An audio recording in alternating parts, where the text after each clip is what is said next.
During the early 1920s, the world was mesmerized by King Tut. A British archaeologist, Howard Carter, discovered the young pharaoh's tomb in Egypt's Valley of the Kings, 1922.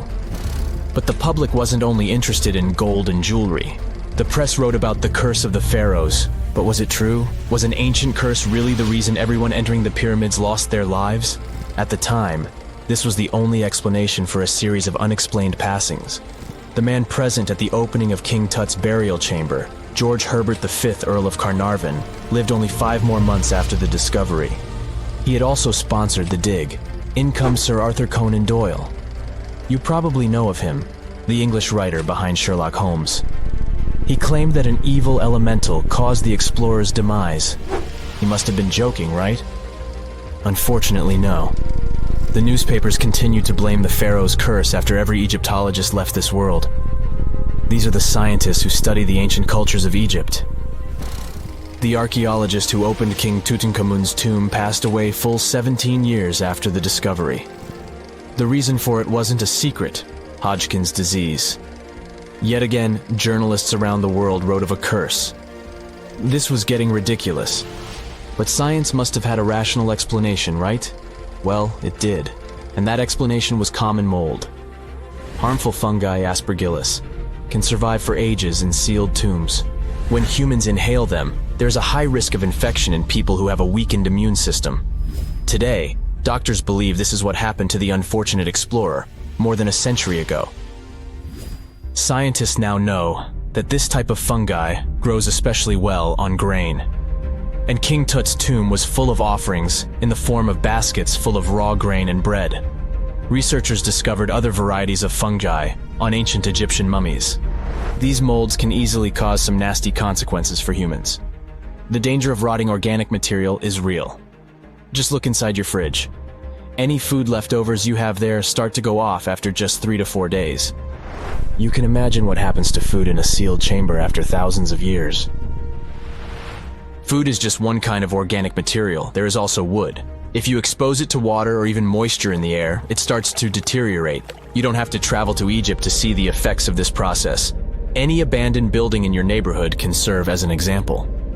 When a piece of wood gets wet and has no way of drying out, there is going to be damage.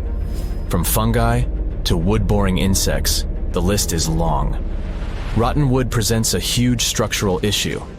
Beams and floor panels are all made of timber, so you better not go inside a failing building. You can easily lose your footing. But this is just the tip of the iceberg. The building materials since the time of the pharaohs have changed, but so have the dangers.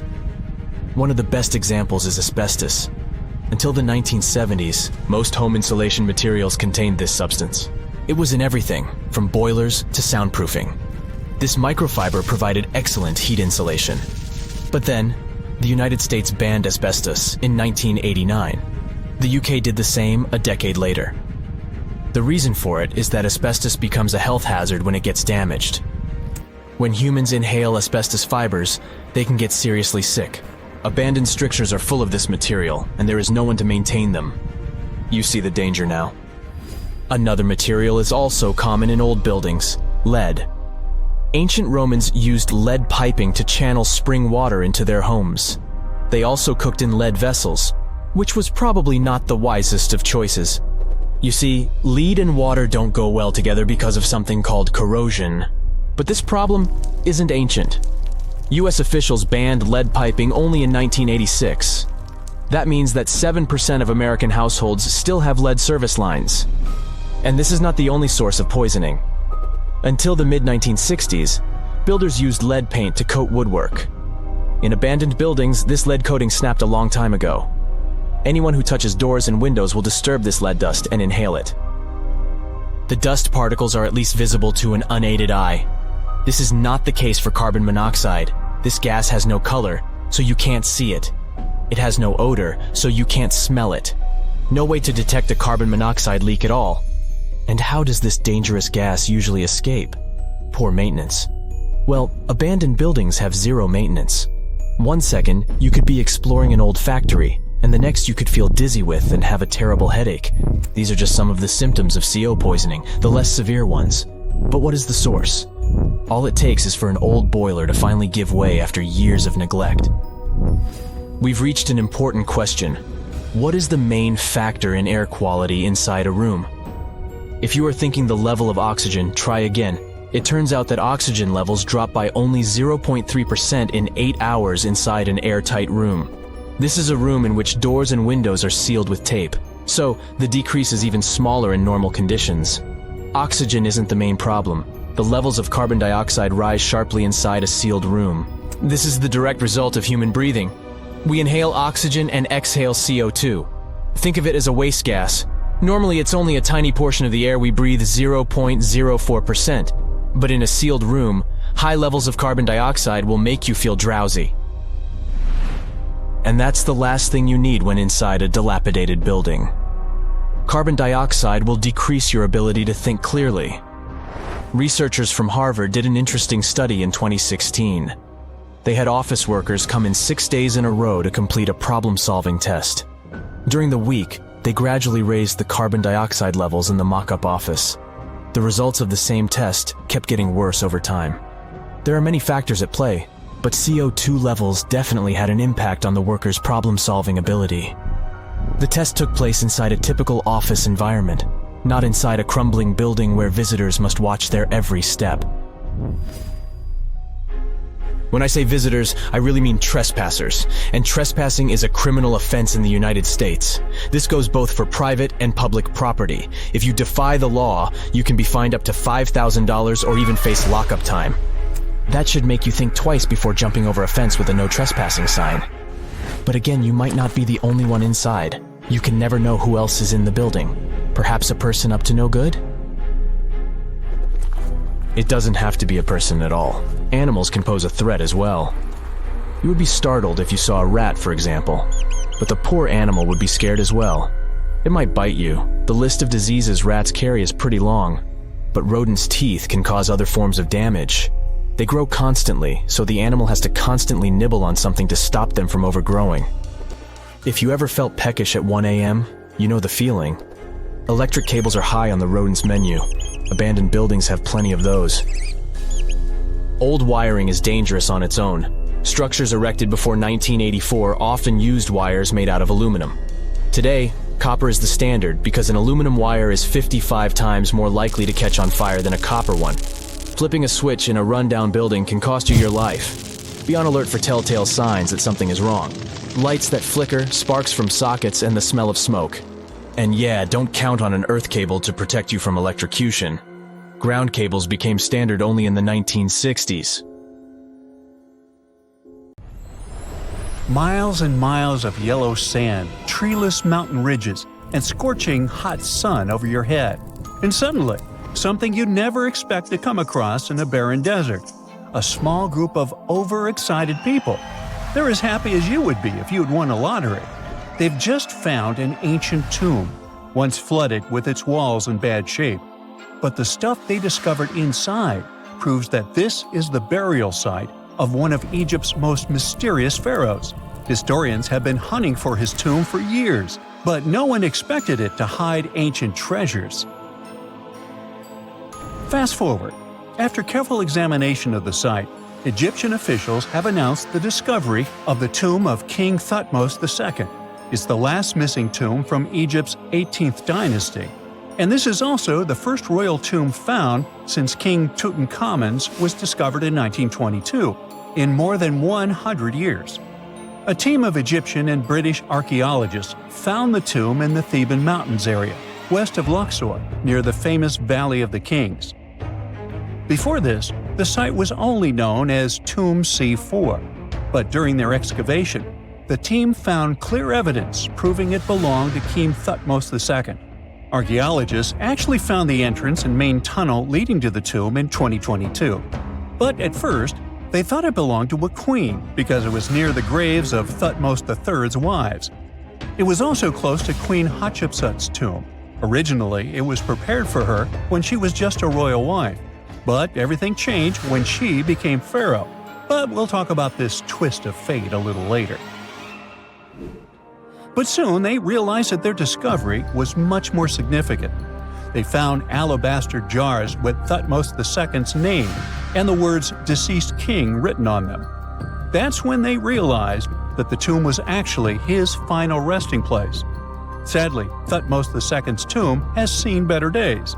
According to the head of Egypt's antiquities sector and the leader of the Egyptian excavation team, the tomb suffered major damage from ancient floods not long after the pharaoh's death. Water swept through the burial chamber, likely destroying or displacing many of the original artifacts. Much of what had been once inside the tomb was moved elsewhere in an attempt to salvage it. The researchers found out that the tomb had a basic design, with an entrance, a sloping main corridor, and a burial chamber. The corridor was coated in white plaster and rose about 4.5 feet above the floor of the burial chamber.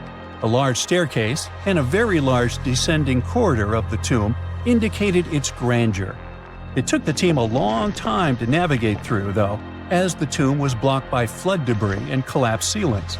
Only after crawling through a 32-foot passageway with a small 16-inch gap at the top, the worst nightmare for those of us with claustrophobia, were they able to reach the burial chamber. There, they were in for another surprise. They cleared the debris, expecting to find the crushed remains of a burial beneath. But the tomb turned out to be completely empty, and it was not due to robbery. It had been deliberately emptied. The researchers soon realized that the tomb had been flooded since it had been built underneath a waterfall. It happened just a few years after the king's burial, so the contents of the tomb were moved to another location. That's why there was a second corridor in the tomb.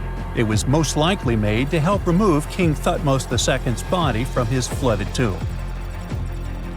Despite the damage, the excavation team made some really exciting discoveries. They found traces of mortar decorated with blue inscriptions, yellow stars, and fragments from the Book of Amduat, one of the most significant funerary texts in ancient Egypt. The book was meant to guide the deceased through the underworld, ensuring a safe journey to the afterlife. Now, how about we sneak a peek at ancient Egypt's 18th dynasty? It was all about conquering lands, expanding the empire, and building jaw-dropping monuments. Some of the biggest names from that era, Thutmose I and Thutmose III, both legendary warrior kings who left their mark in history. Thutmose I was a fierce fighter who led major military campaigns, pushing Egypt's border further south than ever before, all the way to the fourth cataract of the Nile. His victories gave Egypt access to new trade routes, stronger political ties, and more wealth. His conquests were so significant that they were recorded in the tombs of his top officials. Thutmose III, sometimes called Thutmose the Great, took things even further. He was not only an incredible military strategist, but also the commander of Pharaoh Hatshepsut's armies before becoming king himself. He led between 17 and 20 military campaigns, winning every single one and expanding Egypt's empire to its peak. He even created the world's first navy. Thutmose III is often remembered as Egypt's greatest warrior pharaoh. And sandwiched between these two powerhouses was Thutmose II, a pharaoh who doesn't get nearly as much attention. Hey, the middle child, right? His reign lasted only about 5 years before he passed away at around age 30 in 1479 BCE. He is kind of a mystery. No one really knows what he accomplished. For the longest time, even the location of his burial site was totally unknown. His body was actually found in the 19th century. It was just lying around in the mortuary temple of Deir el-Bahari, in a secret chamber where priests used to hide royal mummies centuries after their original tombs were looted by grave robbers. In other words, Thutmose II's body must have been moved from his original resting place at some point in history to protect it. During his lifetime, Thutmose II made at least one major impact on Egyptian history. He married his half-sister Hatshepsut. That might not sound like a big deal, but it helped her become Egypt's greatest female pharaoh after he passed. The catch? She kept her stepson, Thutmose III, off the throne for decades. When he finally took power, he erased her name from history out of spite. And still, Hatshepsut is one of Egypt's greatest pharaohs, no matter if you're talking about a man or a woman. She brought a lot of wealth and art to Egypt. She led a big trading trip to a place called Punt, where she brought back things like gold, ebony, and incense. She also made sure her name lasted by building amazing structures that we can still see today. At Karnak, she added huge obelisks. One of them is still standing tall. She also was the one to build the Temple of Dir al-Bahre with its countless columns. She was buried there. Interestingly, Hatshepsut was often shown in art as a man with muscles and a beard, like how pharaohs were usually depicted. But she made sure there was always something in the artwork that reminded people she was a woman, like calling herself Daughter of Re or His Majesty herself. When she passed away in 1458 BCE, Egypt wouldn't have a female ruler as powerful as her until Cleopatra, about 1400 years later. According to Egypt's Supreme Council of Antiquities Secretary General, isn't that a mouthful? Hatshepsut's name actually appears in Thutmose II's tomb, meaning she might have even handled his burial. As for their final resting places, well, Hatshepsut was buried in the Valley of the Kings, and Thutmose II's mummy is now in the National Museum of Egyptian Civilization, alongside other ancient Egyptian rulers. It gives visitors a rare chance to see the remains of a nearly forgotten pharaoh. Now, experts consider the discovery of his tomb to be one of the most significant in recent years. The artifacts found there add important details to our understanding of the history of the region and Thutmose II's rule. And even though the tomb's design is fairly simple and follows the same architectural style preferred by later Egyptian rulers, its historical importance is undeniable. In any case, the mission isn't over yet. Archaeologists are now focusing on solving another mystery. Where did the rest of the tomb's contents end up? The team is determined to continue their search. Who knows what other secrets they will uncover that have remained hidden beneath the sands for thousands of years. So looky here, scientists discovered ancient artifacts near King Tut's tomb. Turns out, his VIP final resting place looks more like a public graveyard with about a dozen wooden coffins that's been there for around 3,600 years. Okay, I might have exaggerated a tad. The 11 tombs weren't exactly right next to King Tut, but they were close, near the same city of Luxor. New findings in Egyptian tombs can help us piece together what life was like in ancient Egypt. And guess what? Ancient Egyptians seem to have been remarkably like us, modern humans. Say, the women have always loved jewelry, and archaeologists retrieved a beautifully made necklace with 30 amethyst beads and 2 agate beads, plus a hippo head amulet. Bet it was all the rage back then. Researchers also discovered 2 copper mirrors. One had a handle shaped like a lotus, and the other was decorated with Hathor, the ancient Egyptian deity of the sky, women, fertility, and love. These recent excavations near Tutankhamun's burial site led to another jaw-dropping revelation. For the first time in thousands of years, fragments of Queen Hatshepsut's Valley Temple were uncovered. This fearless woman was thought to be the second female pharaoh, who ruled with both courage and wisdom, leaving a legacy as solid as the stones themselves. Her temple, hidden for ages, opens a window into a time filled with power, intrigue, and spiritual devotion. Archaeologists found over 1,000 beautifully decorated stone blocks on the outskirts of Hatshepsut's funerary temple. There were very few women who managed to take the throne in ancient Egypt. Another tomb was found nearby, and it belonged to the overseer of Queen Teti Sheri's palace, whose name was Jehuti-Mez. Queen Hatshepsut seems to have even more tombs, aces up her sleeve. These tombs were carved into the rock instead of being built as pyramids, showing a unique ancient perspective on how to protect the soul in the afterlife. Experts managed to retrieve some cool ancient pieces from the site. Toys made of clay, mummy masks, winged scarabs, and some amulets. Sadly, there surely used to be way more artifacts, but over the last centuries, there have been people other than archaeologists to stumble upon this site. It's likely that looters got to these tombs before them and may have taken some valuable items. But they did leave behind some cool stuff for the researchers. like pottery used for offerings of bread and meat, along with archers' bows that connect the tomb's owners to the Egyptian military. Meanwhile, soul protection is way more important than you might think, especially if you're roaming around Luxor looking for ancient secrets. You aren't scared of King Tut's curse, are you? Let me tell you what happened to those who weren't scared, but promise me to take it with a dash of salt, okay? For years, Egyptologists, especially those who believed in paranormal activity, were convinced that there was an unsettling curse surrounding Tutankhamun's archaeological discoveries. This belief stemmed from the mysterious and untimely demise of several excavators who discovered the tomb in 1922 with no logical explanation for why they passed away. It was just easier to chalk it up to something supernatural and avoid the whole mess. But it turns out it wasn't a curse at all. It was likely the radiation that caused those excavators to perish. Now, you might wonder where the radiation came from.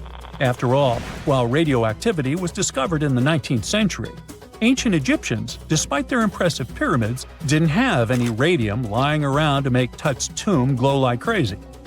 So, what could be the real story? It might have been toxic waste behind it all. Toxic levels of radiation from uranium and hazardous waste have been lurking inside the tomb since it was sealed over 3,000 years ago.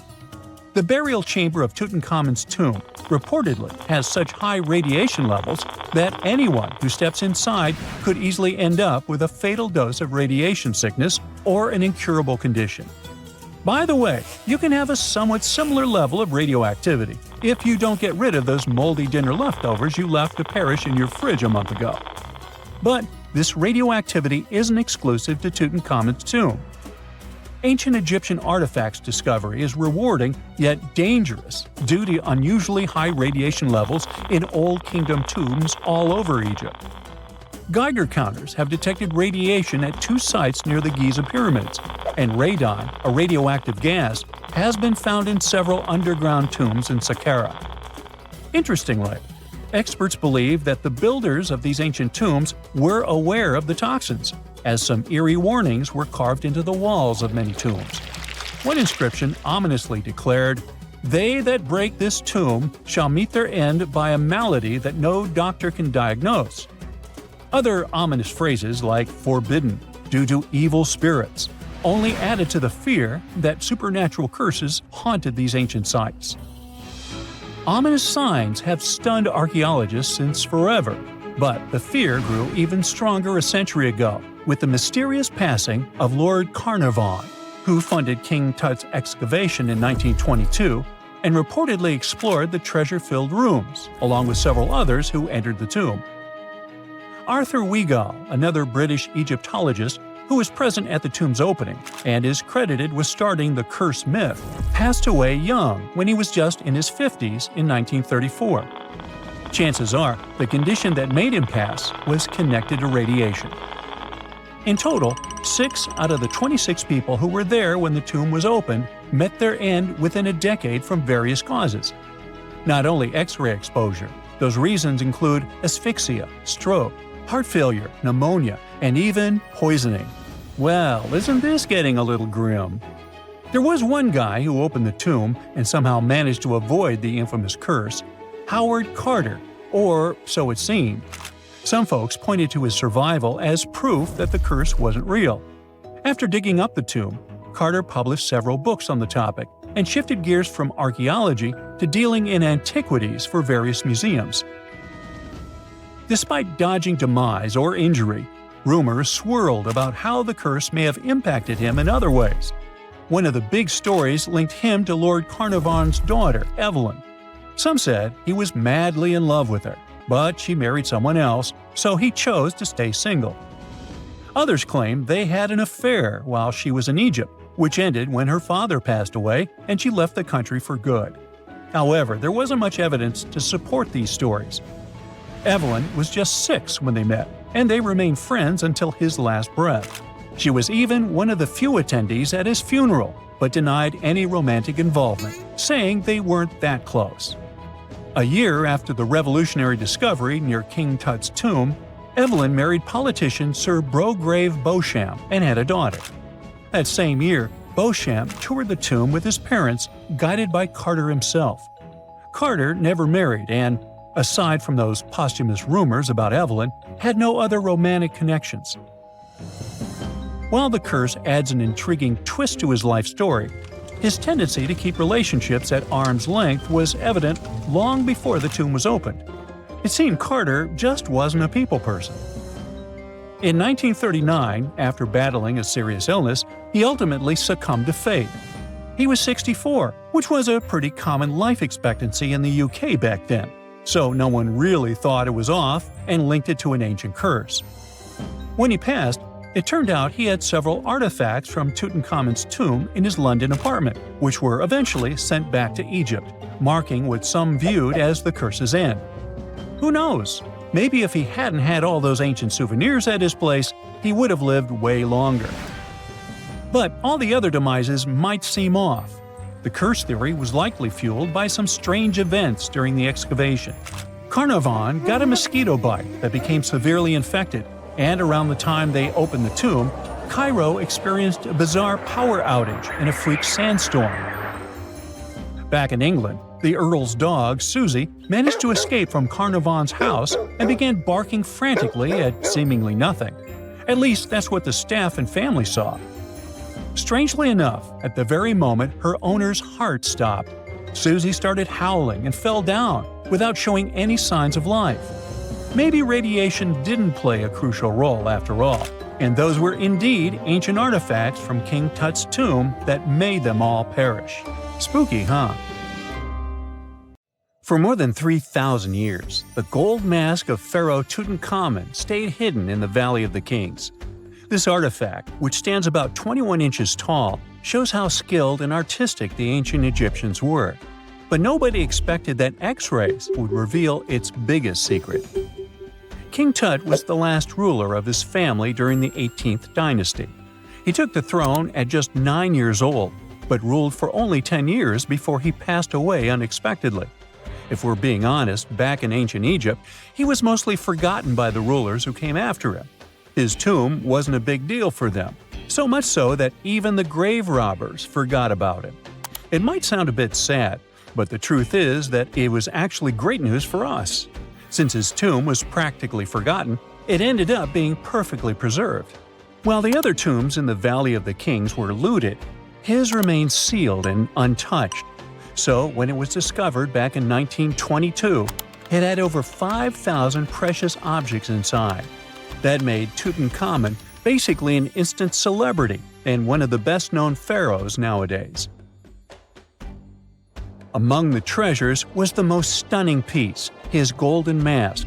This mask is said to be an exact image of the king's face, or at least it was supposed to be, but we'll get to that later.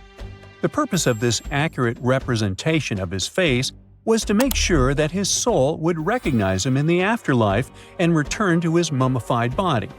In ancient Egyptian beliefs, this would allow him to continue living in the afterlife.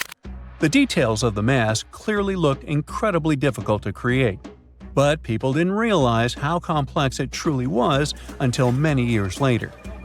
The first X-rays of the mask were taken in 1967. Back then, the main reason for these scans was practical – conservation. The mask was heading to Paris for an exhibition, and it was the first time it had ever left Paris. This would help them keep track of any changes during the exhibit.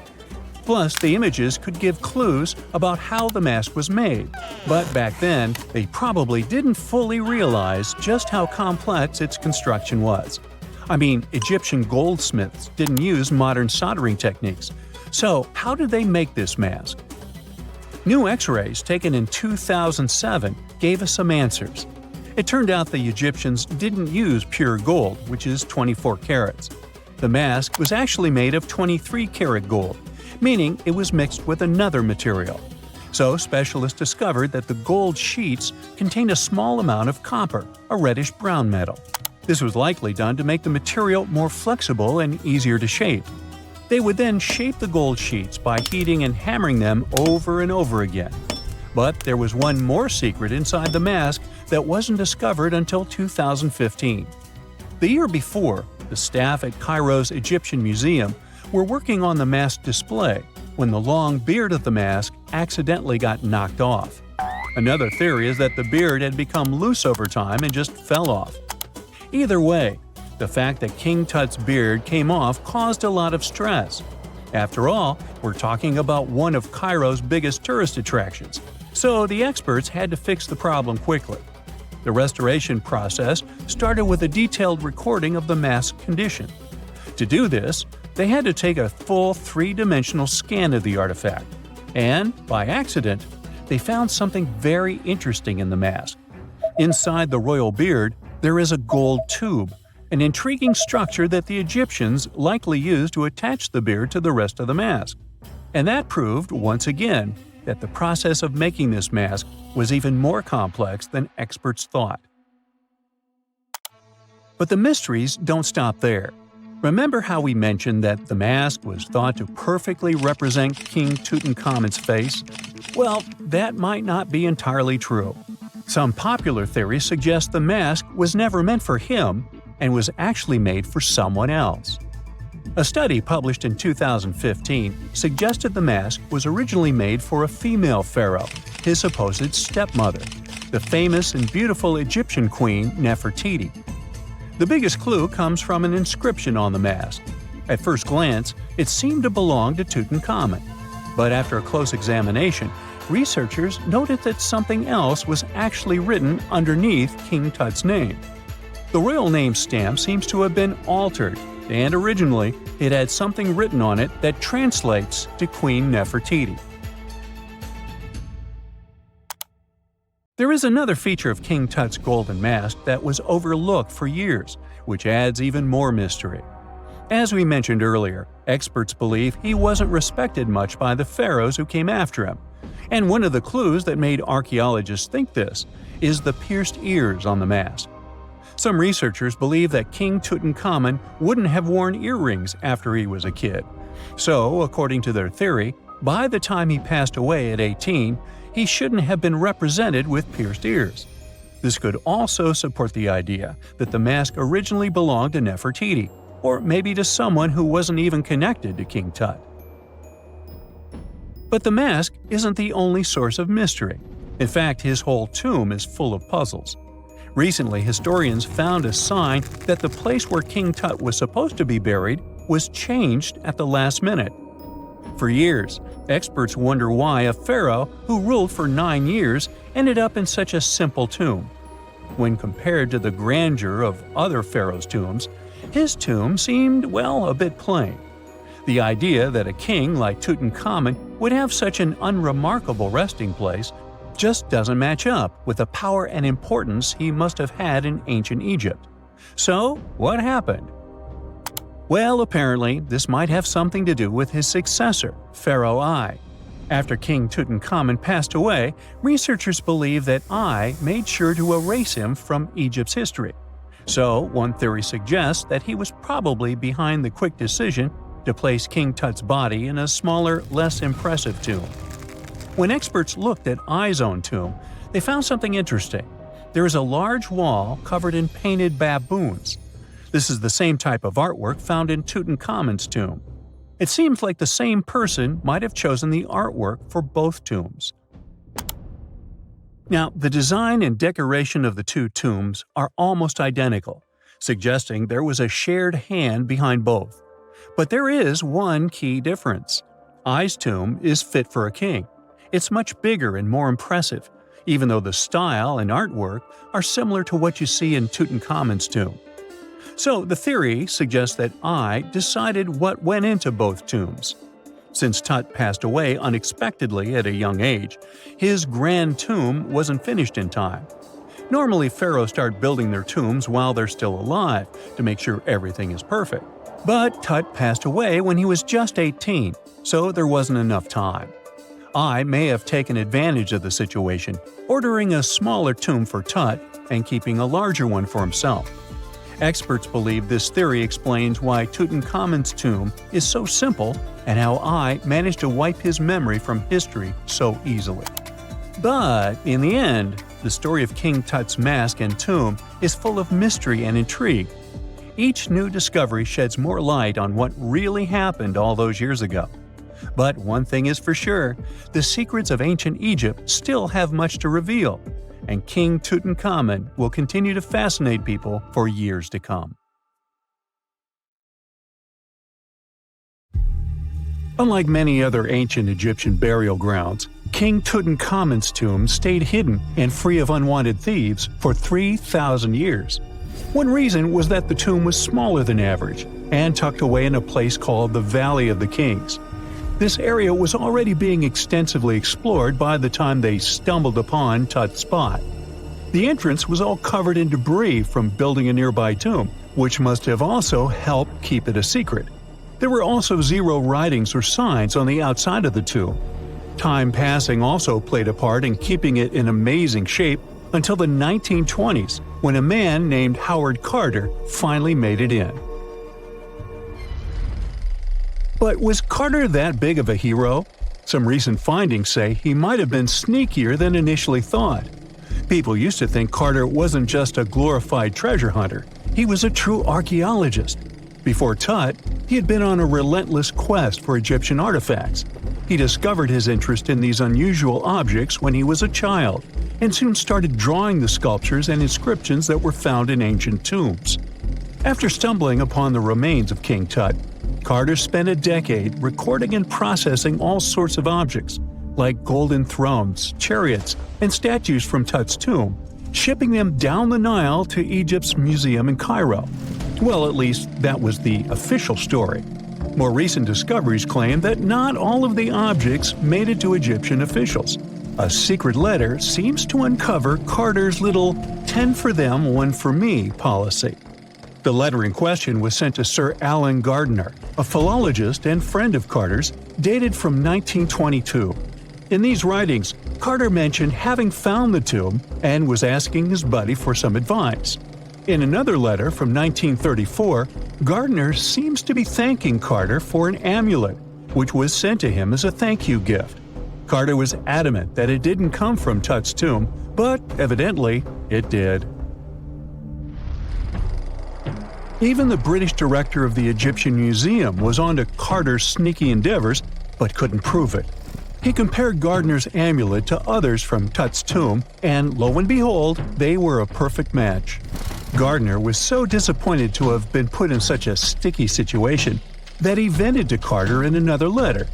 Deciding to be a good friend, Gardiner didn't throw the famous archaeologist under the bus. Instead, he advised Carter to take those stolen goods back to Cairo, just like he'd advise you to like this video and subscribe to the Brightside channel for more amazing videos on the most unique topics in history.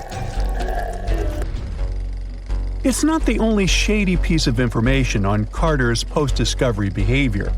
In 1947, a man named Alfred Lucas, who used to work with a controversial archaeologist, gave some information in an obscure journal in Cairo. He claimed that Carter sneakily cracked open the burial chamber door himself. Then he sealed it back up like nothing had happened before the official uncovering. Now, why would he do that? Well, the same theory suggests that Carter and his crew might have entered the tomb early so they could get their hands on some ancient goodies. Obviously, these people couldn't risk having such objects sold while they were still alive, but made sure they were auctioned off after they passed. Carter, though, never confessed to anything. He made no official denial either, but the Egyptian government couldn't risk any more mysterious disappearances, so they prohibited him from entering the tomb for a while. Some have connected this apparent stealing to the curse of King Tut. If you've never heard of it, know that it became quite the scary tale soon after King Tutankhamun's resting place was uncovered. It claimed that anyone messing with the tomb of the boy pharaoh would face some serious bad luck. It's not all dramatic like a mummy going on an aggressive spree, but word got out that the people involved in disturbing King Tut's lair met some mysterious, untimely ends. The main untimely passing related to this supposed curse is that of George Herbert, the 5th Earl of Carnarvon. He was this British aristocrat who helped fund the search for the tomb. He passed away just a year after the tomb was opened. Now, people love to call it mysterious, but it turns out that Herbert was already in pretty bad shape health-wise when he got to Cairo. and he ended up getting taken down by a regular disease. Now, let's talk numbers. There were a lot of people linked to this tomb opening: security guards, archaeologists, and supporting staff. And sure, a few of them did pass not long after the tomb started receiving visitors. As much as we'd like this curse to be true for the sake of, good storytelling, statistically, if you have a bunch of people connected to opening a tomb, you'd expect some passings just by random chance. The average lifespan for those supposedly targeted by the ancient curse was more than 20 years after the spell was supposed to kick in. Herbert's daughter even lived until the 1980s, that's half a century later. And Howard Carter himself lived until 1935, a solid 16 years after the big reveal. Some have suggested that the whole curse was nothing more than a careful PR strategy. You see, when Tut's tomb was found, Howard Carter wanted to make a priority out of keeping nosy reporters away. So he might have come up with a curse hanging over anyone entering the boy king's resting place. But what was stolen from King Tut's tomb anyway? Well, some jewelry to begin with. It might have been snatched by Howard Carter himself, according to a French specialist. He did some intensive research by looking at old pictures taken from inside the tomb back in the 1920s. He compared those images to various objects from museums and auction houses. He soon started to piece together the whereabouts of some of Tut's jewelry.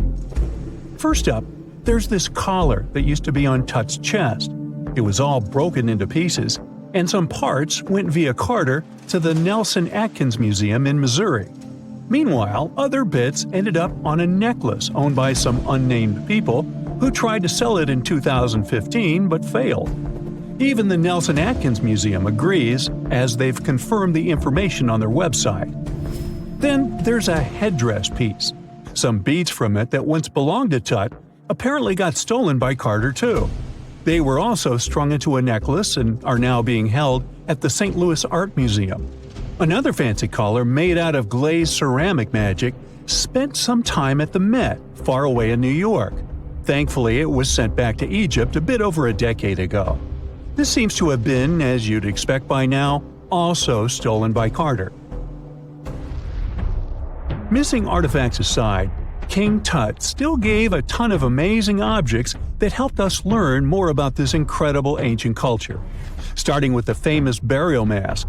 It's this massive 21-inch gold art piece with semi-precious stones and glass paste.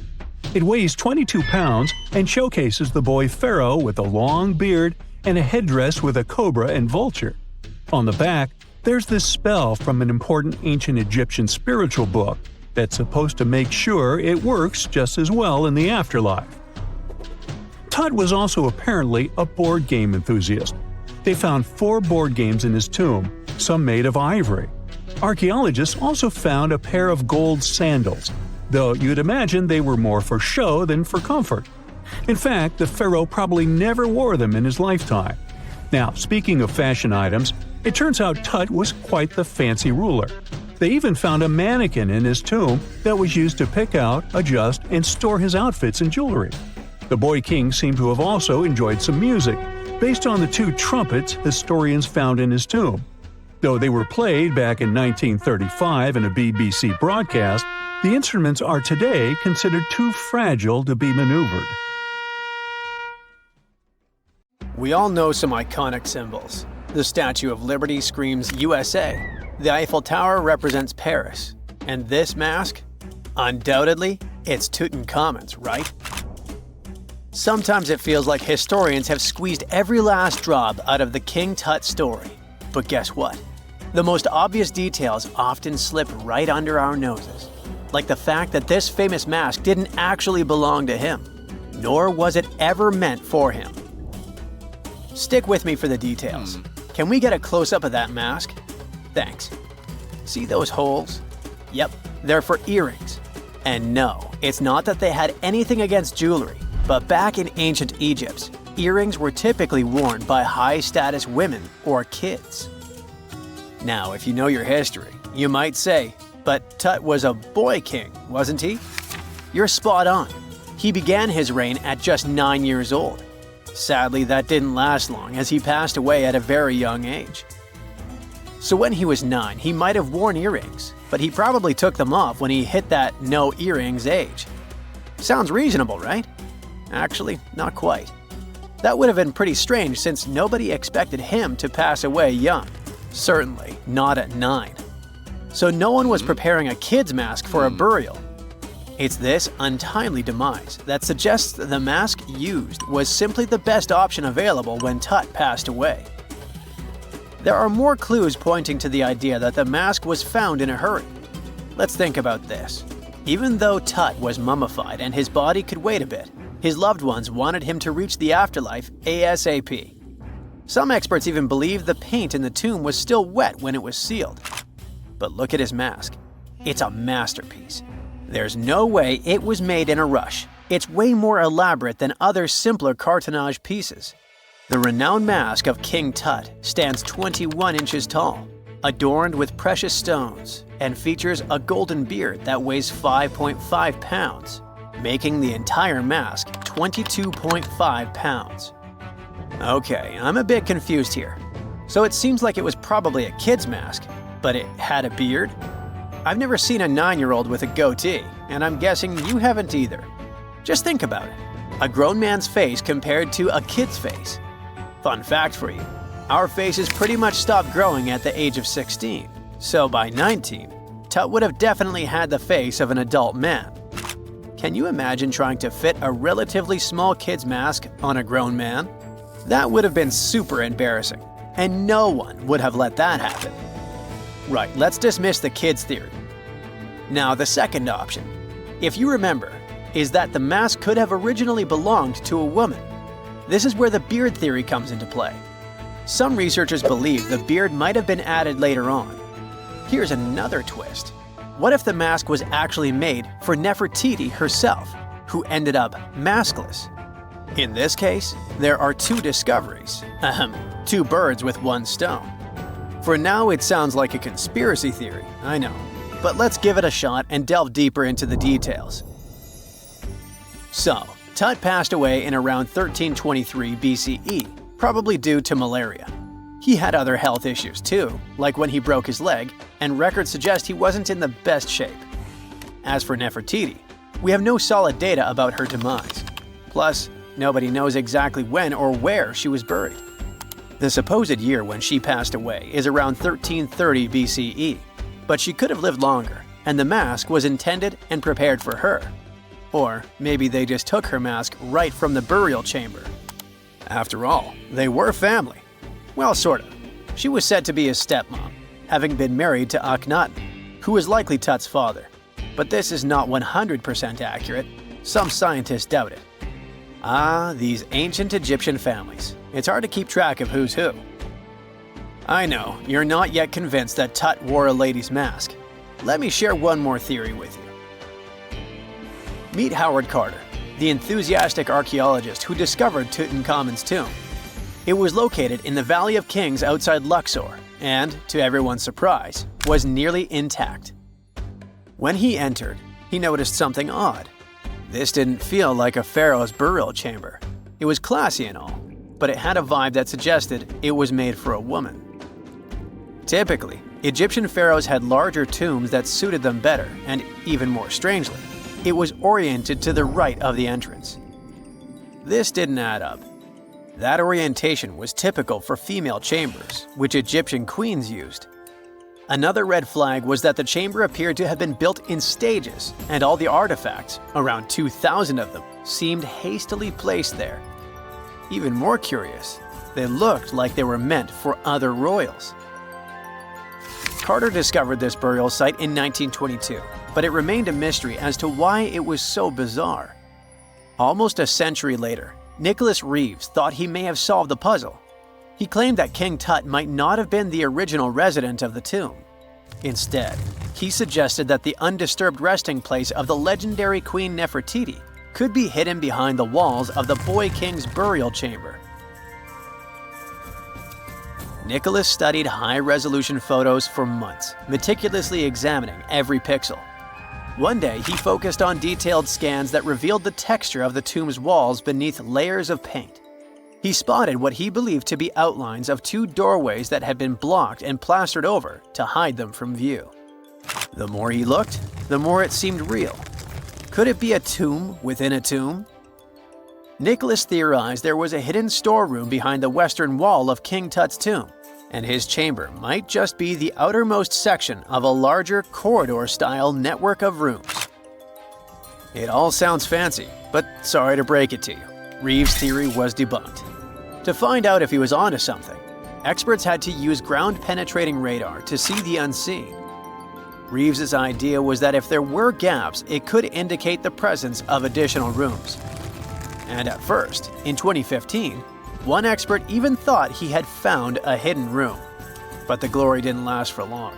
A year later, after double-checking, it turned out there were no hidden doorways. By the way, Nefertiti isn't the only legendary woman from Egypt whose burial site remains a captivating mystery. There's a cool legend about Cleopatra that you might enjoy. It's said that she once declared, "No man will ever find my tomb." Kind of fitting, right? After all, the person who's come closest to uncovering her final resting place is a woman. Fast forward a few millennia after she passed away, and while no man has located it, archaeologist Kathleen Martinez believes she might have cracked the code. She's been on the quest for Cleopatra VII's tomb for nearly 20 years, and recently discovered a bust that she thinks represents the famous queen. However, not everyone is on board with her claim. Some experts argue that the bust doesn't resemble Cleopatra at all. Alongside this intriguing marble statue, Martinez's team also unearthed 337 coins, some of which, less controversially, feature Cleopatra's likeness. But the real part is that it's still not officially confirmed. There's no doubt about the existence of the small bust. It's carved from white marble, fits in one hand, and shows a woman wearing a royal crown, according to a translated statement from the Egyptian Ministry of Tourism and Antiquities. The big question, though, is who it actually depicts. While Martinez insists this statue is a representation of Queen Cleopatra VII, many other archaeologists argue that the facial features don't match, suggesting it likely belongs to a princess instead. Sorry, I can't resist the temptation of breaking the magic for a moment. Some folks believe that the whole idea of "no man will find my tomb" is misunderstood. Even if she did say it, what she probably meant was "no living soul," and it wasn't about gender at all. It can as well be just a beautiful legend. Toodaloo! No man shall ever find my tomb. That's what, according to rumors, Cleopatra once said. Rumor has it really wasn't about the gender. She wanted no living soul to disturb her, and I think she meant that no human would ever discover the location of her grave. But, surprisingly, it was indeed a woman who was closer than anyone before to finally discovering the Queen's resting place. Meet Kathleen Martinez-Berry, a criminal lawyer turned archaeologist. She got so intrigued with Cleopatra's story that she packed her bags and went to Egypt with no official support and even no permission from the authorities. All she had was pure determination to find the Queen's tomb. Now, you could say Kathleen had always been ahead of the game. She skipped grades in school, mastered piano, chess, swimming, and martial arts, and grew up listening to top intellectuals debating in her home. And she even got her law degree at just 19, and archaeology was her side passion. She had never actually been to Egypt, never dug up a single artifact. But her fascination with Cleopatra went all the way back to an argument with her father in 1990. That day, she walked into his library looking for a copy of Antony and Cleopatra by Shakespeare. Her dad, Fausto Martinez, a professor and legal expert, casually called Cleopatra a seductress. Kathleen wasn't having it. She fired back, arguing that history had been totally unfair to Cleopatra. The Romans, she said, wanted to destroy her reputation, and for centuries, people had just believed their version of the story.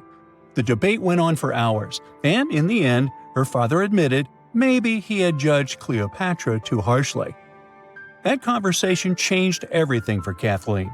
From that day on, she read every ancient text she could find, especially Plutarch's account of Cleopatra and Mark Antony. The more she learned, the more convinced she became that Cleopatra wasn't just some queen who fell for the wrong guy. She was a genius, playing a dangerous political game to keep Egypt independent. And the more she read, the more she started thinking, what if everyone had been looking for Cleopatra's tomb in the wrong place? That thought stuck with her. When she was caring for her second child, she earned a master's in archaeology. Multitasking. That reignited an obsession that would take over her life, uncovering the truth about Cleopatra. Even though most experts believe that Cleopatra's tomb, along with the final resting place of 13 other Ptolemaic rulers, lies somewhere beneath modern-day Alexandria, Dr. Martinez has a different idea. She believes Cleopatra was buried at Taposiris Magna, an ancient temple dedicated to Osiris, the Egyptian deity of the afterlife. But she still needed an ancient foundation plate. These plates, about the size of a smartphone, were placed beneath important temple structures and often contained inscriptions explaining when and why the temple was built. If she could find a plate that confirmed the temple was dedicated to Isis, Cleopatra's patron deity, she'd have solid proof that this was the right place to look. Nothing could deter Martinez. She excavated the entire temple site, digging deeper than anyone before her. Her team found coins with Cleopatra's name and face stamped on them. It meant Cleopatra had a direct connection to this site. Then, they uncovered something even more interesting. A tunnel used to bring water to people, leading straight from the temple into the Mediterranean Sea. So, if parts of the temple had already sunken into the water, could Cleopatra's tomb be down there too? Martinez needed proof to convince Egyptian authorities to let her search underwater. And, against all odds, she found the missing foundation plate. On it, the pharaoh offered a large area of Nubia to deity Isis. That was it, the confirmation she needed. The temple was indeed dedicated to Isis, proving her theory wasn't just speculation. If one temple was on land, Martinez suspected the second temple, possibly Cleopatra's tomb, had collapsed into the sea. She needed help from experts in underwater archaeology, so she reached out to Robert Ballard, the guy who discovered the Titanic. With support from the Egyptian authorities, she and her team began exploring the waters off the coast of Alexandria. And what they found was mind-blowing. Underwater, they discovered massive stone structures, some standing 6 to 10 feet tall, right where the coastline would have been thousands of years ago. They also found basalt blocks, the same material used in the statues from the first temple. That meant one thing: those weren't just random rocks. They were the remains of a lost city, buried beneath the sea for centuries. Now, we can only wait and see whether Martinez and her team will be able to unravel one of the greatest mysteries of the past left by the outstanding woman that was Cleopatra. Here's some backstory. After her father, Ptolemy VII, passed away, Egypt's throne went to both Ptolemy VIII and Cleopatra, or so it seemed. Cleopatra, just 18 at the time, allegedly married her 10-year-old brother. Yeah, ancient royalty had some different customs, though there's no solid proof of that. But sibling love didn't last long. Young Ptolemy decided he wanted all the power for himself and tried to push Cleopatra out. Forced to flee the country, she didn't just sit around feeling sorry for herself. She raised an army, ready to march back and take what was hers. That's how, at 21, she was already in the Sinai Desert, leading an army and planning her return to the throne. Now, by that time, Cleopatra had already been locked in a powerful political, and not only political, alliance with Julius Caesar. In June 47 BC, she gave birth to a son, Ptolemy Caesar, better known as Caesarion, who, many believe, was Caesar's child. But that didn't stop her from playing by Egyptian royal rules. And her husband number 2, her other brother, Ptolemy XIV. Yep, despite her ongoing affair with Caesar, Cleopatra married yet another sibling, because, in her world, keeping the throne in the family was the name of the game. Now, marriage aside, Cleopatra's bond with Caesar stayed strong. She even traveled to Rome with Ptolemy XIV for a state visit. But instead of playing the role of a dutiful queen, she stayed in Caesar's private villa by the Tiber River. But after Julius Caesar lost his life in 44 BCE on the Ides of March, Cleopatra's political standing became shaky. To make matters worse, her husband Ptolemy XIV passed away soon after, and some suspect Cleopatra had a hand in it, leaving her as the sole ruler of Egypt. Meanwhile, back in Rome, Mark Antony was rising to power as Caesar's presumed successor. Wanting to size up the Queen of Egypt, he summoned Cleopatra, and she did not disappoint. Sailing into town on a lavish barge dressed as a deity, Cleopatra made quite an entrance. Antony was instantly mesmerized, so much so that he left his third wife back in Rome and followed Cleopatra to Alexandria, where their relationship turned into a full-blown royal affair. The two had 3 children together. Together, they waged war against Caesar's adopted son, Octavian, in a battle for control of the Roman Empire. The last time the queen was seen, she was in her mausoleum, dressed in full royal splendor, diadem on her head, lying on what Plutarch called a golden couch. When Antony and Cleopatra lost at Actium, Octavian's forces marched into Alexandria. Cleopatra apparently knew the end was near, so she locked herself inside her mausoleum, surrounded by gold, silver, pearls, and priceless art. Those were the treasures she threatened to burn rather than let the Romans take them. Antony, meanwhile, wasn't going to let the Romans capture him alive. He wounded himself with his own sword, but before he passed away, he was carried to Cleopatra's side. She held him as he took his last breath in her arms. A little over a week later, Cleopatra made her own choice. Rather than face humiliation as Octavia's prisoner, she ended her life. Legend says it was the bite of a deadly asp, though history isn't quite clear on that. At the time, Cleopatra was only 39. Sounds like a rather full life to me. In November 1922, a boy walked through the desert mountains of Egypt and discovered some ancient steps carved into the rock. Subsequently, this find became one of the world's largest and most significant archaeological discoveries. This step was part of Tutankhamun's untouched tomb. Archaeologists found about 5,000 ancient objects, including jewelry, fabrics, painted vases, and funeral masks. You've probably seen one of them. It has become one of the most recognizable attributes of ancient Egypt.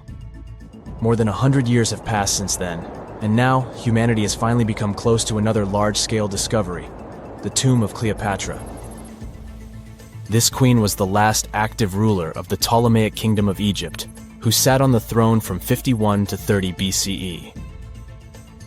There are many ancient records about Cleopatra, her reign, and her unusual personality, but until now, no one has discovered the secrets about her passing away in the burial place.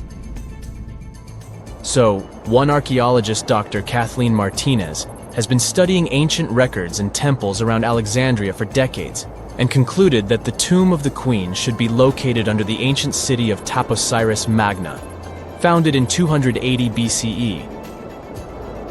It was a big city on the northern coast of Egypt, where tens of thousands of people were engaged in trade and industry, and it seems that Dr. Martinez's guesses turned out to be correct. She and a group of archaeologists have discovered a secret underground tunnel near Alexandria, with a length of about 0.8 miles. It was cut into the rock under Taposiris Magna's temple. During further excavations, they found many things that indicate Cleopatra's tomb lies in the tunnel's depths. It's also possible that she is buried there together with the Roman commander, Mark Antony. According to ancient records, Cleopatra and Mark Antony loved each other and together opposed the Roman Senate, which declared Antony a traitor. The fact that natural disasters have occurred on the territory of Taposiris Magna for thousands of years can complicate the excavations. Earthquakes and floods destroyed the city and possibly flooded its underground tunnels. But archaeologists hope the ancient tomb remains untouched, and that it hides many treasures and records about the royal life of ancient Egypt during the reign of the last dynasty. There's a chance that excavations will go underwater and in the mud. This will require much time and funding, but archaeologists are sure it's worth it. Anyway, it's too early to say that Cleopatra is really buried there. but scientists have found many things in the tunnel that confirm this, including clay pots, dozens of coins with the image of Cleopatra and Alexander the Great, as well as a bust with the image of the Egyptian queen. Cleopatra is still one of the most popular personalities in Egypt, on an equal footing with Ramesses III and Tutankhamun. She inspired many films, paintings, and books, but what made her so popular? She became famous for her inconsistency. She was a beautiful, intelligent ruler who pulled Egypt out of the crisis and made it a prosperous power. Medieval Arabic texts say she knew chemistry, mathematics, and philosophy, and may have written several scientific books. She knew several languages and had excellent diplomatic skills. At the same time, there are many legends that she was a femme fatale who drove many men crazy. However, there's no evidence that her beauty was incomparable. The image of a stunning model was created by Hollywood when it made several films where famous actresses performed the role of Cleopatra. And the Roman Emperor Octavian, the adopted son of Julius Caesar, specially created the image of Cleopatra as an insidious seductress because he was her enemy. Even though she was born in Egypt, Cleopatra wasn't an Egyptian. Her ancestors were Greeks, among whom was one of the generals of Alexander the Great. However, the people of Egypt loved her. She learned the language and was very sensitive to the traditions of this country. She knew the history, mentality, and customs of ancient Egypt well. She raised the level of its economy and strengthened its status as a world power. Much of this was made possible thanks to her cunning and impressiveness. She loved theatrical performances and lavish celebrations. She knew how to surprise people and put on a show. But behind the exterior image of a luxury lover was an intelligent and calculating ruler. Ancient Egypt was a rich, luxurious country, and Cleopatra did everything to increase its wealth and strengthen its position in the international arena. For example, she was once in conflict with her brother Ptolemy XIII. The queen knew that she wouldn't be able to resist him, so she decided to attract Julius Caesar to their side. The Roman emperor arrived in Alexandria, where Cleopatra wanted to meet him, but Ptolemy knew about her plans and was about to prevent her from coming to Caesar. Then, instead of a rich and noisy arrival, Cleopatra decided to make her visit inconspicuous. She wrapped herself in a carpet or linen bag the emperor's servants carried into Caesar's private chambers. Cleopatra emerged from the carpet and impressed the Roman emperor with her beauty and determination. As a result, they fell in love with each other and became close allies. After some time, she impressed another influential Roman for diplomatic purposes. She arrived to meet Mark Antony on a golden barge with purple sails and silver oars. Cleopatra was dressed in the image of Aphrodite and sat under a magnificent canopy. Her servants dressed like cupids and were blowing her fan and burning incense. But Cleopatra created such a show for a reason. She knew that Antony revered Greek mythology and considered himself the embodiment of Dionysus. As a result, he was so impressed with this woman that he ended up marrying her. Cleopatra defended her crown, strengthened her alliance with Rome, and bore Antony 3 children. In Egypt, they threw big parties and enjoyed wealth with power. However, the relationship of a high-ranking official with the Egyptian queen caused a scandal in Rome. Octavian was Antony's primary opponent in the struggle for power, so he exploited the situation to darken the competitor's reputation. He used propaganda to make Cleopatra an insidious seductress in the eyes of Roman citizens. He accused Antony of succumbing to her charms. The Roman Senate supported Octavian and declared Cleopatra an enemy. In 33 BCE, this conflict reached a high point when Antony's navy clashed with Octavian's fleet. The latter won and forced his enemy to flee to Egypt with Cleopatra. According to some records, they took refuge near Alexandria. Pursued by the Romans, they hid in one of Cleopatra's palaces and met their end. Some legends say that Cleopatra was an expert in poisons. She provoked a venomous snake, a viper or an Egyptian cobra, to bite her. Also, according to another legend, she pricked herself with a poisonous needle. There's a theory that Cleopatra always carried an ampule with poison inside her hairbrush. And when she was cornered, she soaked the needle with this poison and pricked herself. None of this can be said for sure. Scientists are still trying to find out the truth. Perhaps when they reach Cleopatra's tomb, the world will get more answers about her tragic fate. She is considered the last ruler of Egypt. After her passing, Octavian plundered her palaces and temples and returned to Rome, where he became the main emperor. He successfully ruled the country and expanded its borders. His reign ended when he turned 75. World history would have looked different if Cleopatra and Mark Antony hadn't lost that naval battle. By the way, did you know that more time has passed between Cleopatra's reign and Neil Armstrong's flight to the moon than between the reign of the Egyptian queen and the construction of the Great Pyramid of Giza?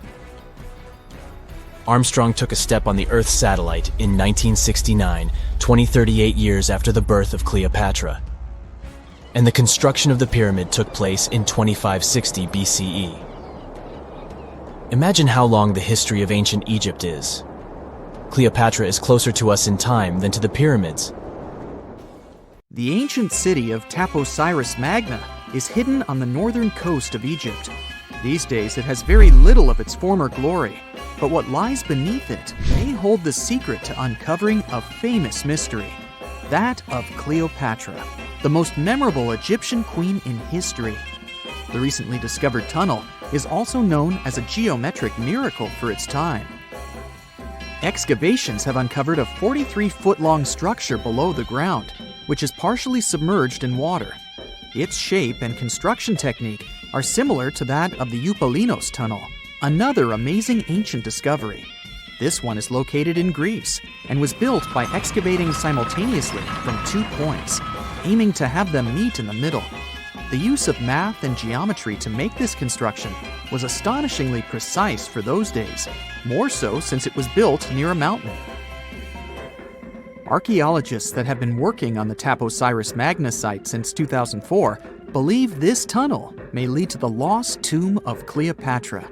The clues they found so far seem to back up this theory. For starters, the city and its temple were built by one of Cleopatra's ancestors, Ptolemy II. All the architecture seems to indicate it was dedicated to the ancient spirit Osiris and his queen Isis. Throughout her reign, Cleopatra did try to associate herself with Isis, so it may be no surprise she chose this location as her final resting place.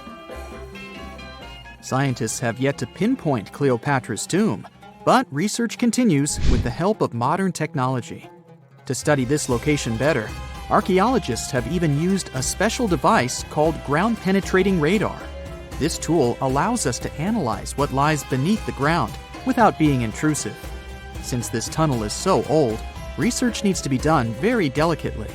Seeing pictures of what's underground before you start digging is incredibly useful and has been done here since 2011. Finally discovering Cleopatra's tomb may help us piece together her story, especially what might have happened during the last portion of her life, which is still surrounded by mystery. We still don't know the exact cause of her passing. Some believe she may have let herself be bitten by a poisonous Egyptian cobra. Others have suggested that she was well accustomed to toxic substances, even hiding some in her hairbrush in case she ever needed it. But that's not to say she chose to use it on herself. We do have a lot of other interesting information on Cleopatra that's equally as impressive, like the fact that she had a stylist. Most of the images you've seen depicting this famous queen show her wearing black eyeliner. This look was put together by Iras, a woman known to have been her personal beautician. She traced the long line from her eyes to her temples, a makeup technique still used today to enhance the eyes. Iras was an important figure throughout Cleopatra's life, known also as her confidant and close friend. There are even theories that suggest Iras was there by her side when she passed away. Despite her well-thought-out looks, Cleopatra wasn't as pretty as she's described. Or at least, that's what recent research has pointed out. Sure, if we look at movies and modern imagery, she's depicted as this incredibly beautiful woman with symmetrical and delicate features.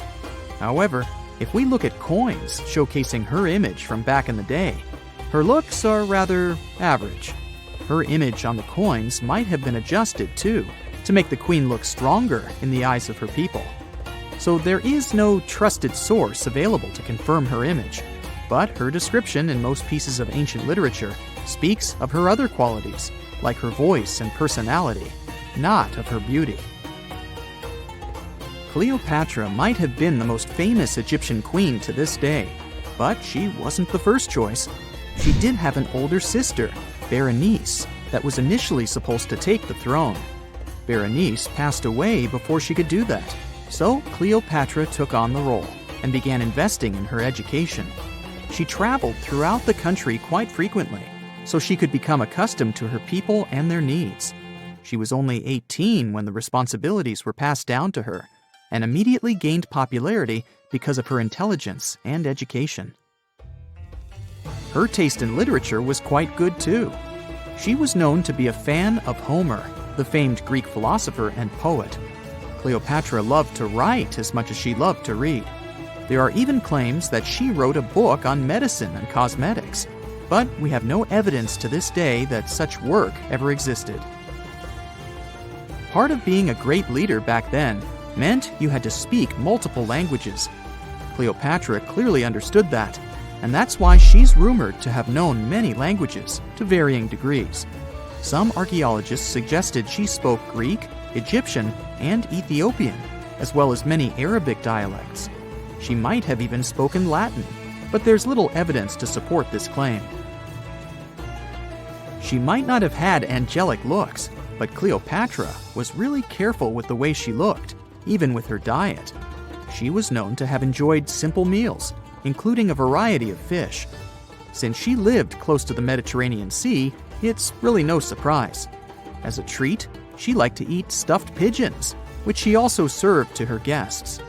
Other dishes on the menu included vegetables and fava bean soup. Fruits and nuts weren't missing from her diet either, and she was also a big fan of honey.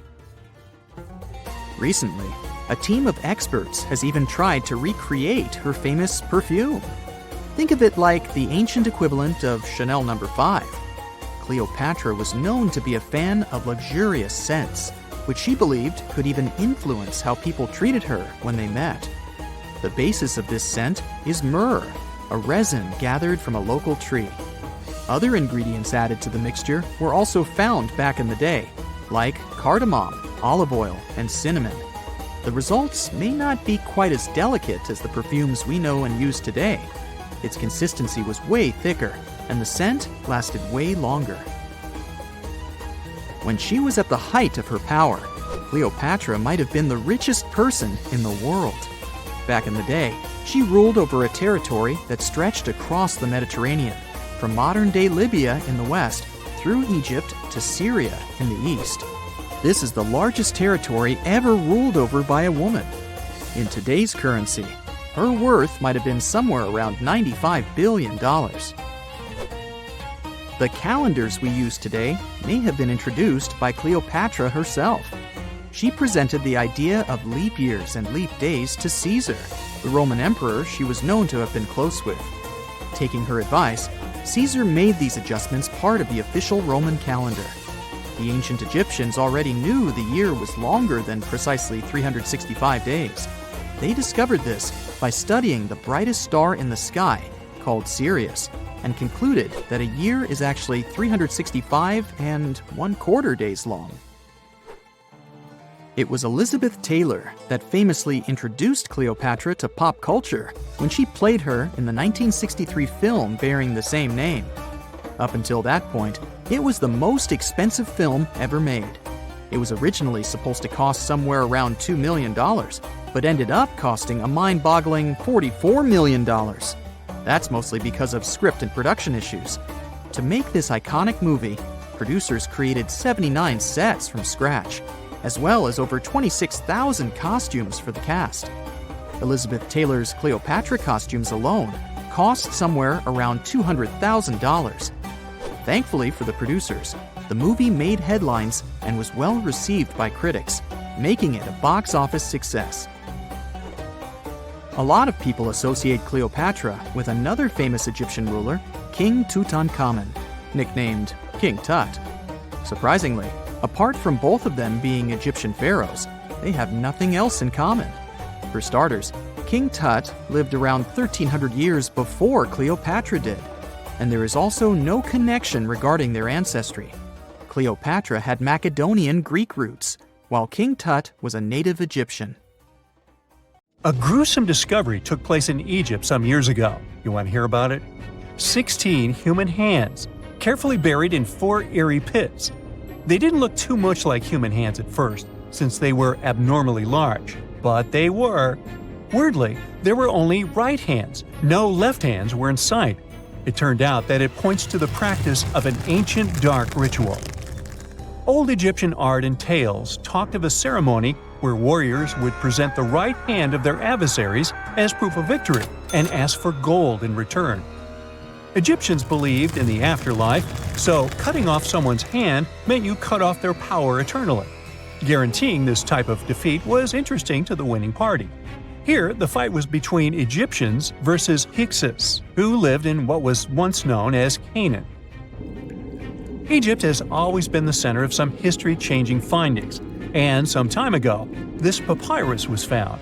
If we stretched it open, it would be just a tad bigger than the height of a skyscraper. The world's tiniest skyscraper, which is located in Wichita Falls, Texas. When humans didn't write on their notes app, they wrote on this thing, made from the medulla of a papyrus plant. Around 2,000 years ago, ancient Egyptians wrote something reminiscent of a book where they describe most of their funerary traditions and their visions of the afterlife. It's considered one of the most important texts from ancient Egypt and is still sold in bookstores to this day. This ancient manuscript was unearthed from a chamber located just south of the Pyramid of Djoser, located in Saqqara. Oh yes, Djoser is the oldest pyramid in Egypt and not the Giza pyramids like most people think. So recently, the site of Saqqara buzzed with excited archaeologists who probably found one of Egypt's oldest complete mummies. They believe that this beautiful and well-preserved mummy was that of a wealthy man. He was discovered in a deep shaft, covered in layers of gold leaves. There are many symbols that show he was an important and wealthy man, like the band he wore on his head, the bracelet on his chest, and the fact that he was embalmed with a tunic, which was reserved for Egypt's finest. The most exciting part of the entire discovery was finding the resting place sealed with mortar, just as the ancient Egyptians had left it 4,300 years ago. Now this may sound weird, but back in 2008, archaeologists discovered a missing pyramid. Now it went missing because it deteriorated over the span of 4,000 years. Today, you can only see its base. It was a pretty important site back in ancient times. It is said that around the area of the pyramid, the ancients hosted a special type of ceremony where high priests would carry mummified remains of sacred bulls. Now, here's a fun fact. Ancient Egyptians believed that Apis bulls were earthly incarnations of the city deity of Memphis and was connected to rites of fertility. It wasn't just any Apis bull, though. They needed to be all black, with a single white mark between its horns and a bunch of very specific characteristics. They were selected by the local priests and honored until they passed away. After that, they were mummified and buried in underground galleries. Meanwhile, this missing pyramid sort of disappeared around the 1800s. It was a German archaeologist who first found it in the village of Saqqara. He called it the Headless Pyramid when he first found it.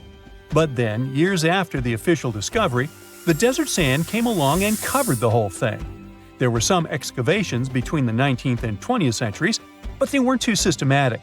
That's why scientists were so thrilled when they dug an entire pyramid's base after removing the 25-foot mound of sand that was covering it.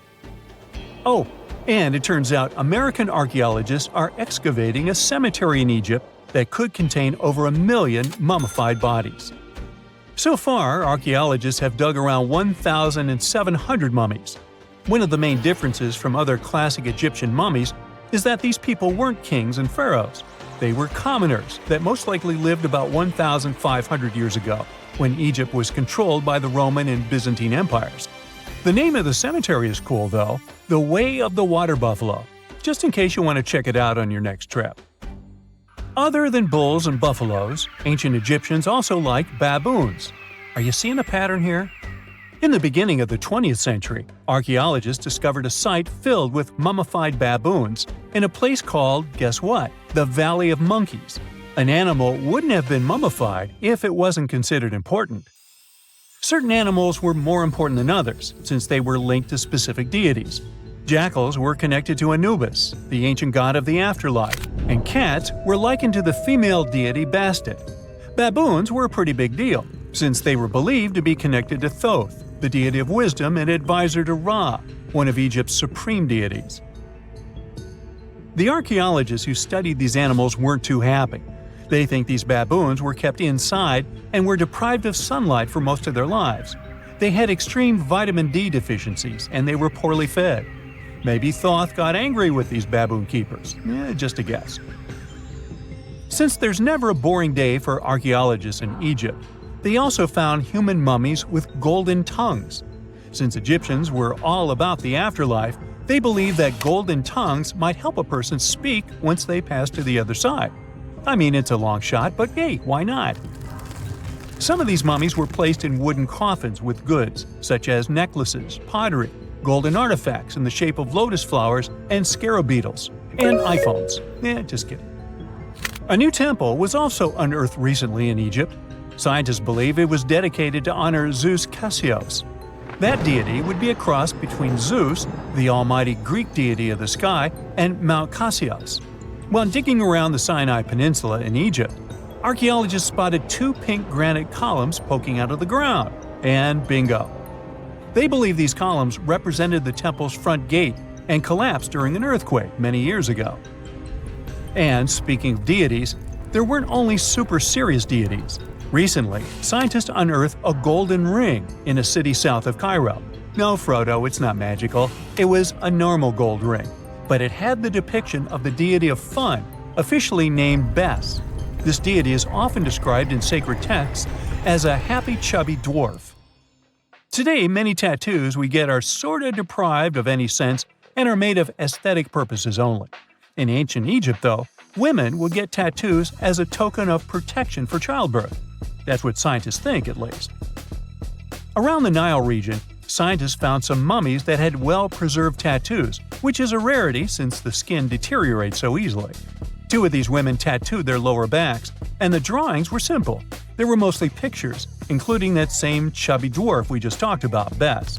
He also had a side hustle as the protector of women during childbirth. Now, would you believe me if I told you ancient Egyptians invented robots? No? Well, that's because that's not entirely true. Sure, they were astronomers, mathematicians, and engineers, and somehow they also squeezed an eccentric invention into that package. An automated deity some scientists called Hathor. This wooden statue had been in the Metropolitan Museum of Art for years before someone noticed its secret. With the help of an X-ray machine, specialists discovered a mechanical operating system inside it. The pulley-like axis goes from the statue's shoulder to her left leg. When the system rotates, the statue raises and lowers her hand. Hey, pick me! Pick me! I got my hand up here. If there's a question that still baffles archaeologists to this day, it's this one. How did the ancient Egyptians build those magnificent pyramids? As far as we know today, their resources were quite limited, especially in terms of tools and building materials. We still don't have a fully satisfying answer, but hey, we've got some pretty amazing theories worth considering. The leading contender among these theories involves the clever Egyptians employing a sneaky strategy. Now picture this. They constructed a slanted and curving mound made of bricks, earth, and sand encircling the pyramid to be. As the pyramid grew taller and taller, they simply increased the height and length of this wacky structure. It's like they were playing an ancient game of Jenga. Now, how did they get those massive stone blocks up there? Well, according to the legendary ancient Greek historian Herodotus, they used sleds, rollers, and levers. It sounds like they turned construction into a supersized game of tug-of-war. And guess what? Herodotus also claimed that the Great Pyramid, the one from Giza, the granddaddy of them all, took a whopping 20 years to build. There's more. Herodotus also dropped a mind-boggling number on us. 100,000 men were supposedly involved in this pyramid extravaganza. Did they hire the entire Egyptian population? Well, it might not be as far-fetched as it sounds. These men were probably mostly farmers, so they probably focused on the pyramids when there wasn't much work to be done in the fields. Like during the flood season of the Nile River. Obviously, specialists in the archaeological community had something to add to this theory. By the late 20th century, they discovered some evidence that suggests the workforce might have been smaller and more permanent than previously thought. Instead of a massive army of 100,000 pyramid builders, they proposed that a modest crew of around 20,000 workers, accompanied by support personnel like bakers, physicians, and even spiritual leaders, could have gotten the job done. There was also this theory that claimed that the pyramids were actually built from the top downward. It suggested that these colossal structures were nothing more than isolated hills used as quarries. The stones were supposedly drawn from these hills, and over time, competing engineers took charge and transformed them into the iconic pyramids we know today. Now, before you dismiss this theory as a wild fantasy, some folks thought it wasn't completely crazy. After all, there are instances where isolated hills exist, so maybe this theory had a tiny glimmer of truth. Whether it involved ramp building or ingenious work schedules, one thing is clear: those pyramids have definitely left their mark on history and on our imaginations. Now, speaking of ancient Egyptian mysteries, there's this gigantic unfinished obelisk sitting in ancient Egypt, and scientists are trying to figure out how it was shaped. Now, some people suggest that our industrious ancestors used handheld pounders to get the job done. One expert has a different take on the matter, though. He argues that if we take a closer look at the pattern left behind by the shaping tool, we'll notice something peculiar. The walls of the trenches surrounding the obelisk display a neat and even pattern, which is pretty unlikely if they were pounded away by mere mortal hands.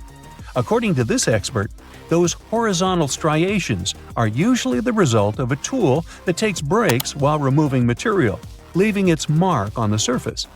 But wait, there's more. Imagine the tool being rocked back and forth against the trench walls, clearing away the waste to keep the trench from narrowing. Well, in that case, the tool might have left some funky horizontal striations where it was pressed against the sidewall. This sounds like some fancy technology at play, don't you think? And guess what? The dynastic Egyptians probably didn't have access to that kind of know-how. Another famous Egyptologist from way back also uncovered a bunch of core drills during his adventures. Although the actual drill bits are missing, his collection houses these particular core remnants made of limestone, alabaster, and even granite. These constructions aren't the only amazing thing the ancient Egyptians left behind, though. As it turns out, the Egyptians were the genius minds behind the creation of the handheld mirror.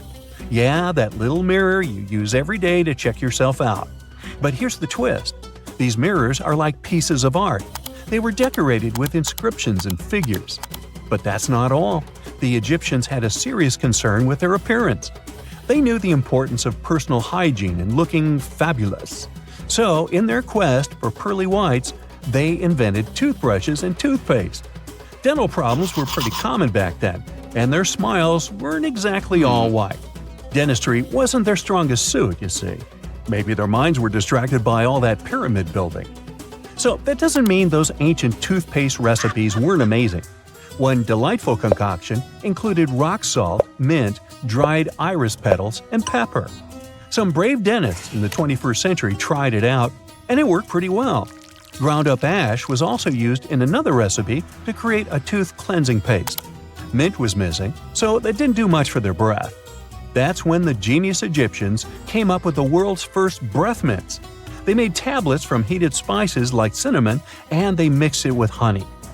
Now, let's shift gears to home decor, Egyptian style.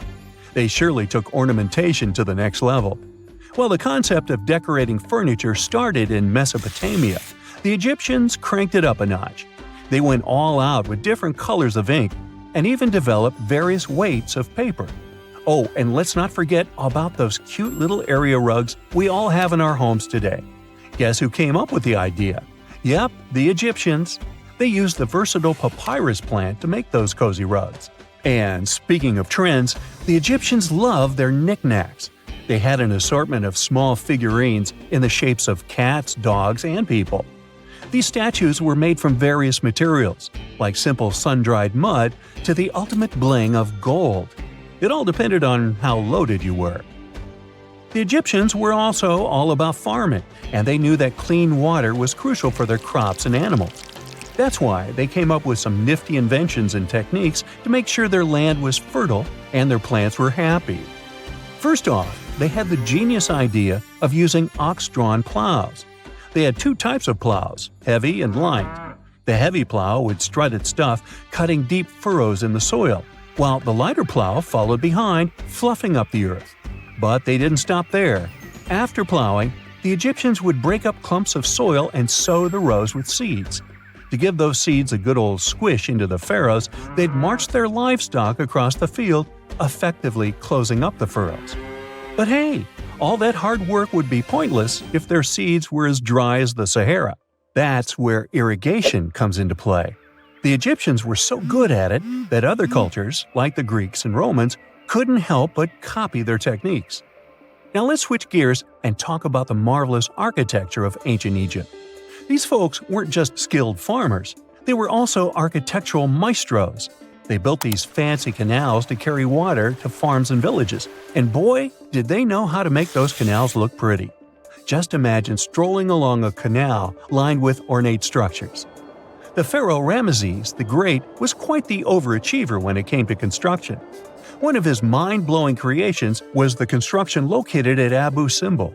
This building was designed so that twice a year, the sun would shine directly into it and illuminate the statues of Ramesses. And let's not forget about the corbelled arch. Without this architectural gem, we'd be missing out on some mind-boggling structures like the Great Pyramid. The Egyptians knew how to make things stand tall and proud, thanks to their engineering and construction wizardry. They built grand halls and inner sanctums that make your jaw drop. And some of these temples doubled as astronomical observatories.